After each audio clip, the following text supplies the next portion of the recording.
Good morning, ladies and gentlemen. Our eminent panelists, Dr. S.S. Jaina, Dr. Akhilesh Gupta, Mr. Alisher Umarov, distinguished delegates, ladies and gentlemen.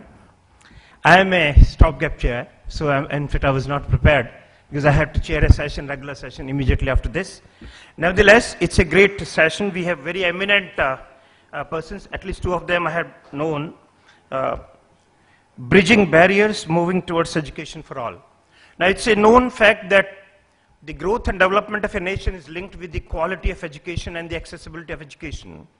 And logically, if our educational systems are well, then everything is well with the nation. The quality journey, either the quality of products or people, or quality of systems begins with education and ends with education. And that's the context in which we are meeting. Obviously, a gross enrollment ratio of 13 to 15% is hardly a ratio that a developed country should aim at.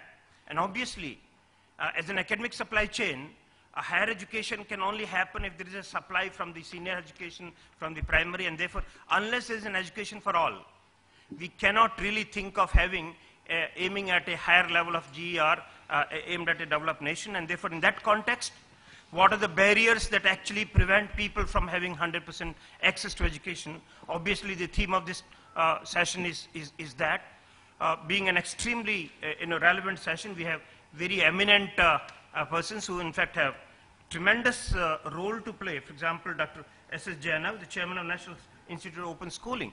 Now, open university and open schooling is one of the instrument of ensuring the accessibility of education to almost everyone, anytime, anywhere, to everyone, and therefore it's a very powerful session.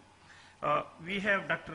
Akhilesh Gupta, Secretary, University Grants Commission. In fact, perhaps the panel almost includes the total, encompasses everything. At higher education, you have the Secretary, University Grants Commission, who is the most powerful functionary in terms of ensuring that the health of the university system is good, and the open schooling system ensures that you have the access of education at the school level, so that there's a continuous growth and supply of the academic talent in this academic supply chain. And of course, we have Alisher Umarov, Chief of Education Program Specialist, UNESCO, whom I had the privilege of hearing yesterday when he was, in fact, the inaugural session. And therefore, ladies and gentlemen, without spending more time on the preliminaries, it's my pleasure to now invite our panelists. I'll take them in the order they are listed. I'll first request Dr. S.S. Jaina, Chairman, National Institute of Open Schooling, for making his presentation. Since we have nearly about an hour or so, because we started about 15 minutes late, and we must complete the session in time. So I would suggest that if you have 15 minutes each in the first round, later on there can be a discussion, and we can have, if we're still left with time, we'll have some more filler questions. So over to Dr. S.S. Jaina.